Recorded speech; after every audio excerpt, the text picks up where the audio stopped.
2 cops were standing on my porch like they'd done it 100 times, hands resting near their belts. Faces, calm voices, too polite for the question they asked. "Sir, are there any weapons in the house?" And then the one in front hit me with it. "We got a call that you're dealing drugs out of this address." For half a second I honestly thought they had the wrong house. Like a GPS mistake, a swapped street number, anything. But when they said my name, my full name, my stomach dropped because that meant somebody didn't just guess. Somebody watched. I stepped out onto the porch so my neighbors wouldn't hear every word, and the cold air slapped me awake. "I work from home," I said, trying to keep my voice steady. "I don't even have parties." "Who said this?" The taller officer glanced down at his notepad and didn't answer, which somehow told me everything. Because I already knew who it was. In Maple Ridge, everybody knew who it was when something got reported.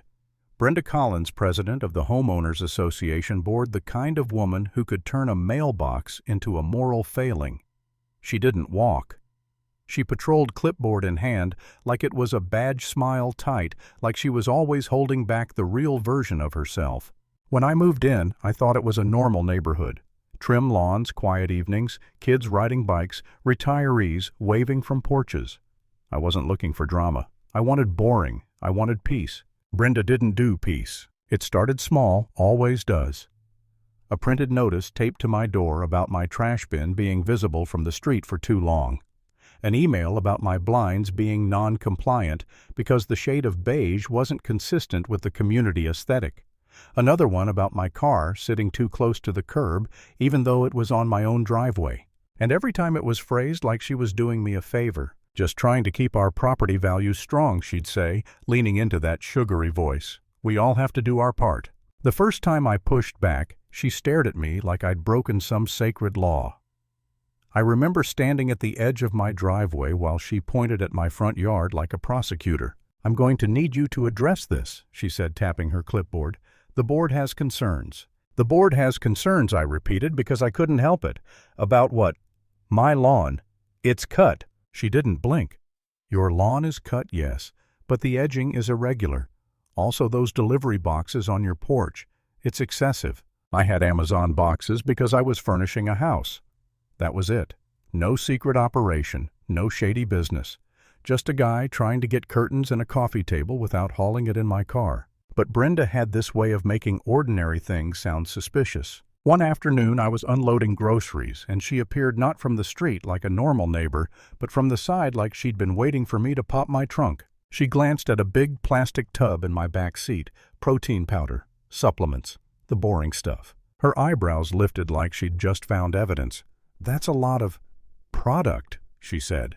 "It's protein," I told her, "for the gym." Brenda made a little sound in her throat like she didn't believe the concept of exercise existed outside of a lawsuit. She said. "People in this community don't respond well to questionable activity." I laughed once short and sharp. "Questionable activity. Okay." She leaned closer, lowering her voice like we were sharing a secret. "I've seen strangers come by, cars that aren't registered to the neighborhood, packages, lots of packages. Just be careful, Ethan, because the board notices patterns." That's when I realized she didn't just want compliance. She wanted control. Then the mail started going missing. At first, it was easy to blame the world. The postal service is messy sometimes, right? A bill that never arrived. A credit card replacement that got delivered but wasn't in my box. A package that disappeared between the tracking update and my front steps. I called customer service. I filed claims. I shrugged it off. But it kept happening. And it wasn't random. It was the stuff you actually needed: bank letters, medical forms, anything with weight to it. And every time I walked down to my mailbox and found it empty, I got that prickly feeling between my shoulder blades, like someone was behind me smiling. Then came the knock. Not a neighbor knock. Not a friendly, "Hey, you got my package" knock. This was controlled, official. The kind of knock that says you're not in charge anymore. When I opened the door and saw the uniforms, my brain went totally blank for a beat. I could feel my heartbeat in my ears like a bass drum. The shorter officer did most of the talking. "We received a complaint about possible narcotics distribution from this residence." I stared at him. That's insane. He watched my face like he was trained to read micro movements. Can we ask you a few questions? Do you have anything in the house we should know about? Any firearms? No, I said quickly. No drugs, no guns, nothing. He nodded like he'd heard that exact sentence 1,000 times. Any unusual traffic? People coming and going? I almost laughed again, but it came out bitter. The only person coming and going is the Homeowners Association president. She shows up more than my friends do. The taller officer's eyes flicked up. The complaint came from someone in the neighborhood, he said carefully. They described frequent packages, late-night visitors, suspicious behavior. I could practically hear Brenda's voice in those words. Frequent packages, like ordering socks was a felony. I took a slow breath. Her name is Brenda Collins, I said. She runs the HOA, and she has been targeting me for months. That got their attention in a different way. The shorter one asked, "Targeting you how?" So I told them. The notices, the threats, the way she'd stand at the curb and take pictures of my yard like she was collecting trophies. The way she'd talk about patterns and concerns like she was building a case. They listened, not reacting much, until the taller officer asked something that didn't match the drug script at all. "Have you had any issues with your mail?" he said. I blinked. My mail? He nodded once. Missing items, opened envelopes, anything like that. My throat went dry. "Yeah," I said. "Actually, yes, a lot." "Why?" They exchanged a look that was so quick, so practiced, it made my skin crawl. The shorter one stepped back a half pace and spoke into his radio low enough I couldn't catch every word, but I heard two things clearly. Postal and inspector. Suddenly the whole vibe shifted. This wasn't just two officers checking a box on a suspicious neighbor call. This was them realizing the call might be cover for something else. They asked me to show them my mailbox, my delivery area, any security camera footage I had. I pulled up clips from my doorbell camera. Nothing dramatic, just the normal world. But there were gaps. Times the camera went offline for a few minutes. Times I'd get an alert and then nothing. I felt my jaw clench so hard it hurt, because I didn't want to believe it was Brenda, not fully. Not because I thought she was a good person, she wasn't, but because the alternative was worse, that someone in my neighborhood was comfortable committing real crimes just to feel powerful. And I'll be honest, that's the moment I felt the bottom drop out. Not in some dramatic movie way, more like this heavy, exhausted wave. I leaned against the wall inside my foyer and just stared at the floor for a second, listening to the officers talk quietly to each other. I thought, is this what my life is now? HOA notices turning into police visits. My name in a report because someone with a clipboard got bored, and the thought I hated, the one that made me feel sick, was this. What if I can't win against her? What if the easiest thing really is to sell the house, walk away, and let her community standards swallow somebody else? I didn't want to think that. I didn't want to give her that kind of victory. But I was tired. And tired people start making compromises they swear they'll never make. Then the shorter officer said, "We'd like to speak with Ms. Collins." He didn't say it like a question. He said it like a decision. We walked across the street. Brenda opened her door fast, like she'd been waiting behind it. And she was dressed like she always was. Crisp blouse, perfect hair, that tight smile ready to perform innocence. "Oh, officers," she said, hand floating to her chest. Thank goodness. I was so worried about the community. I stood behind them and watched her do it, the act.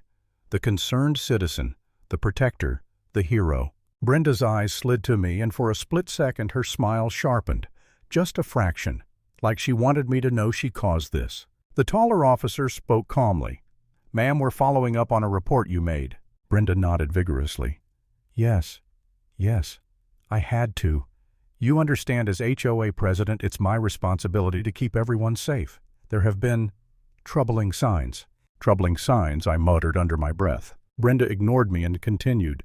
Strange deliveries, people coming by. I didn't want to assume, but the shorter officer cut her off. We also need to ask you about missing mail in the neighborhood. Brenda blinked. Mail. He held her gaze. Several residents have reported missing packages and letters. We're conducting an investigation. Do you have any reason mail addressed to others would be in your possession? Her smile froze. Of course not. Can we see your garage? The taller officer asked. Brenda let out a small laugh that sounded fake even to herself. My garage is a mess. I don't see how that's relevant. It's relevant. the taller officer said, still calm. "Please open it." I watched her hesitate just long enough to tell me everything. She tried one more move.